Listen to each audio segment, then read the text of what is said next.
দর্শক আসসালামু আলাইকুম। সহিহ মুসলিমের প্রথম খণ্ড হাদিস নাম্বার 430 বাংলা অনুবাদ। জুয়ার ইবনে হারব রহমতুল্লাহ আলাই হুমরান রহমতুল্লাহ আলাই হইতে বর্ণিত, তিনি বলেন, ওসমান রাদিয়াল্লাহু তাআলা আনহু ওযু শেষ করলেন, আল্লাহর কসম, আমি তোমাদেরকে একটি হাদিস শোনাবো। আল্লাহর কসম, যদি আল্লাহ তাআলা কিতাবের মধ্যে একটি আয়াত না থাকতো তাহলে আমি ও তোমাদের কখনো হাদিসটি শোনাতাম না।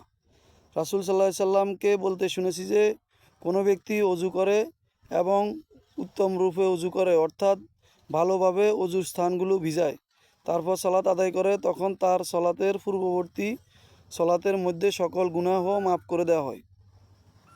ইরওয়া বলেন, আয়াতটি হইল, আমি যেই সকল স্পষ্ট নিদর্শন ও পথ নির্দেশ অবতীর্ণ করেছি মানুষের জন্য কিতাবে তা স্পষ্টভাবে বলে দেওয়ার পরেও যারা তা ও গোপন রাখে, আল্লাহ তাদেরকে নালত দেন এবং অভিশাপকারীরাও তাদের অভিশাপ দেয়। সূরা আল বাকারা 2 নম্বর সূরা 159 নম্বর আয়াত।